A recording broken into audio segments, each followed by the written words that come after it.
Sa gitna ng libreng pa-concert sa Barangay San Juan, Taytay Rizal noong Sabado, nagkarayot ang ilang kabataan. Sa pool sa video, ang pagbato sa isang nasirang plastic barrier. May nag-flying kick at nambato ng bote. Abot sa 3,000 ang dumalo sa concert na karamihan ay mga kabataan, ayon sa sangguniang kabataan ng Taytay. Nakapanayam natin ang ilang saksi na mga menor de edad na pinayagang humarap sa media ng kanilang magulang o guardian.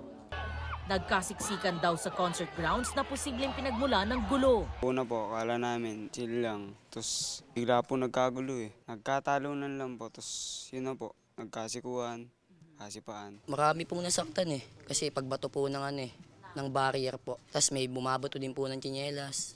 Yung may sumipa din po. Sa pool sa video, ang pagtalon at pagdaga ng isang lalaki sa isa pang lalaking nakahiga sa sahig.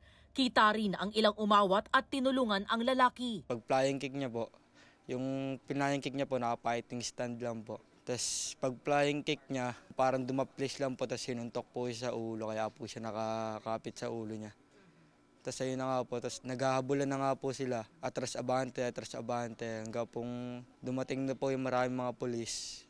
Sa opisyal na pahayag ng Taytay Police, sinabi nitong nagkuna na ng pahayag ang isa sa mga nasaktan sa kaguluhan na kanila raw gagamitin para matunto ng iba pang sangkot.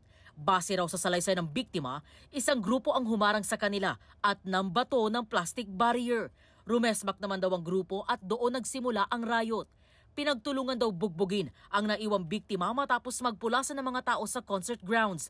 Nasa kote ang ilang sangkot sa riot. Patuloy ang investigasyon ng Taytay Police sa insidente.